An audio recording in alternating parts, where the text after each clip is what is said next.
pretty uncomfortable to do that walkout like I'm a fucking pro wrestler. You come out here, you just do fucking stand-up.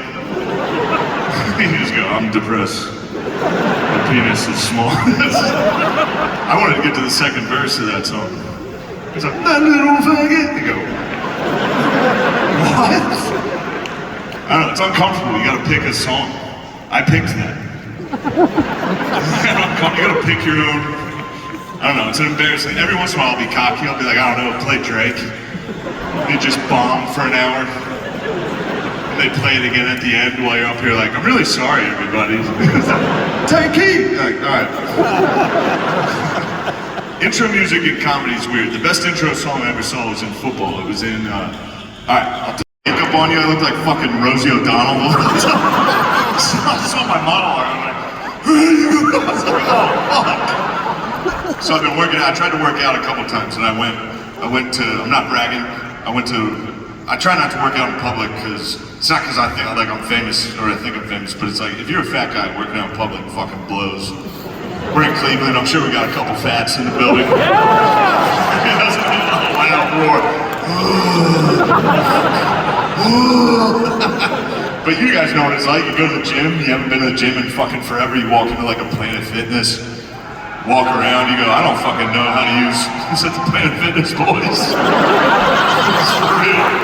Those definitely they work at Planet Fitness. Yeah. Shout out. Nah, fuck Planet Fitness, fuck you guys. No, but I go in there, you walk around, you go, I don't fucking know how to use one of these.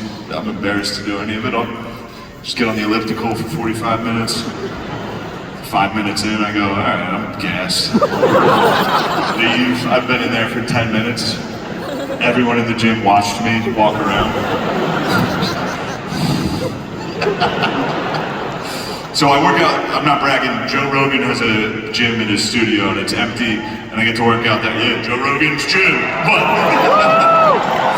but it's nice. I work out there and it's private, and that's fine. And then Joe Rogan also, he has a sauna in there. I'm good at that. I can do that. I can do that with the best of them. But I was alone, so I was in there. I was like, all right, I'll pop my shirt off. I'll go just underwear in there. I'm in there. I'm sitting by myself. I think I'm totally alone. About 5 minutes in, somebody knocks on the glass. It scared the fuck out of me. And then I look, and it's Rogan and Theo Vaughn. And they open the door, and Rogan goes, hey, Theo said you look like a gas station egg. And they closed the door and they left. Did a podcast. I didn't get to talk to them. They were gone for 3 hours. And also, I had to sit in, there's no music in the sauna. I had to sit with a fucking insult for 15 more minutes. And I saw my reflection. I looked exactly like a fucking gas station egg.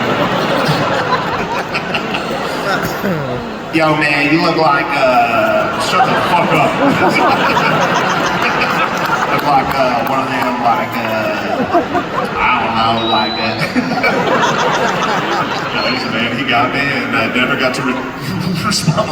Anyway, so you guys are helping me out. All right, I'll skip all that shit. Tell you this has been making me laugh. This is more of a idea than a joke, and don't actually do it. It is, but, so here's what was making me laugh. All right, you buy an air horn. All right, you get an air horn, and then you head down. You know what I mean? You remember being a kid, being like, I don't know what I'm doing, but they know. Anyway, and there's always like one thing you hear them say, and you go, oh fuck, you guys have been dumb as fuck.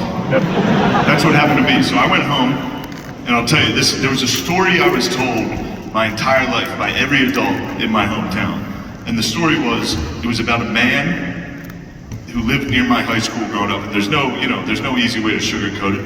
He was a retarded pedophile.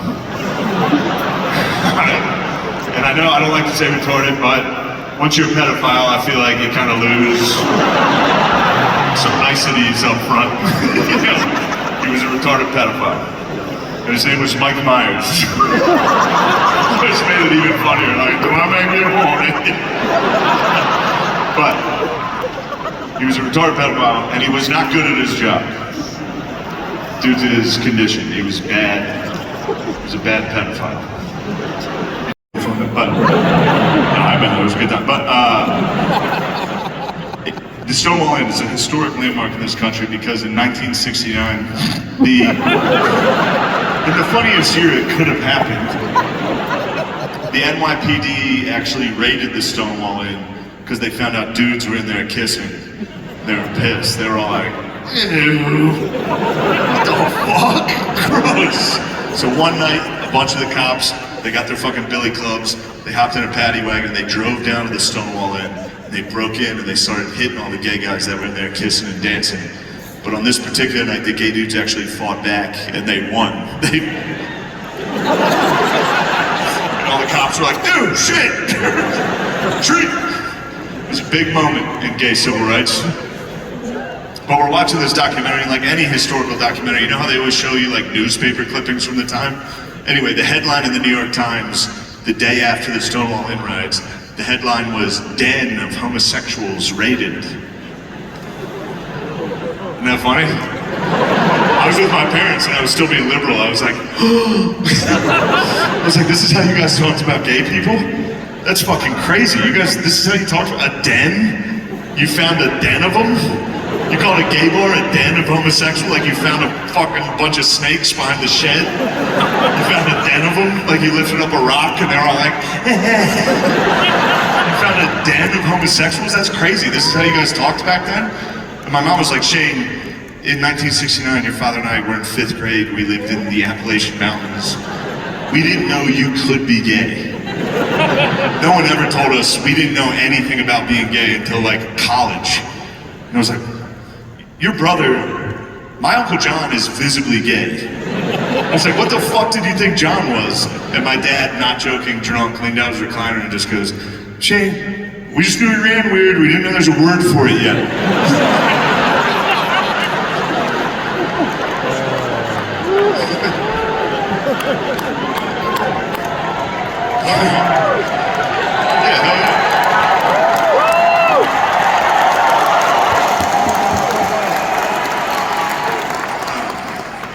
I like the idea of that. Just some young bully. A young bully seeing a gay guy, not knowing what gay guys are. Never even thought about what being gay was, just seeing a gay guy, being like, what the fuck? Something's different about that guy. And I don't like different. I'm gonna tell you this story. When I was growing up, every year, it was like, that guy's gonna win the fight. The guy who just confidently said no one knows what gazelles are? You're gonna get in a cage with that guy? That guy's gonna fuck you up. And he did. They strangled him. Yeah, hard work, fucked up talent that night.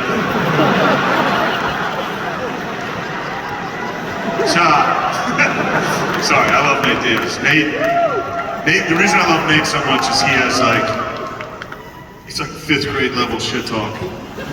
It's unbeatable. It's the best, it's the highest form of shit talk. You ever have like an argument with someone and you're making a good point and they just go, oh really? Oh fuck, how did I lose that one? That's what Nate did to Connor the entire time. Because Connor was good. He'd be up, he's like, Nate, the fight's in Las Vegas.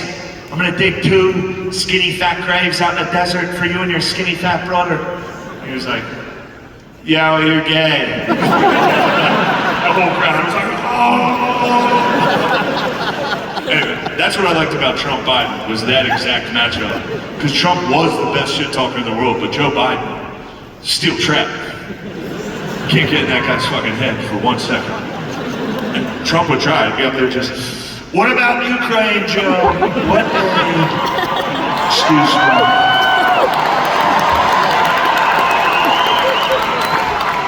What a complete disaster, Ukraine. His son Hunter, little Hunter Biden, works at an energy company in Ukraine, Burisma. What was he doing there? Why does nobody care? For real, why does nobody care about that? That seems extremely important. You know, no matter what side you're on, that should be an important issue. I was a crack, but also it's tough. I'm trying to keep up with the impression, but it's tough. I watch every interview, but you guys, I watch it. You got to realize Trump's getting old as fuck. You don't realize how old Trump is because Biden was visibly dead. He looks young as fuck compared to Biden, but Trump's old as shit. I watch every interview. Trump's entered like old man whisper phase. You remember that? Like when your grandpa, right before he died, he'd be at the dinner table like, you remember that? You've hear him talking. Oh shit!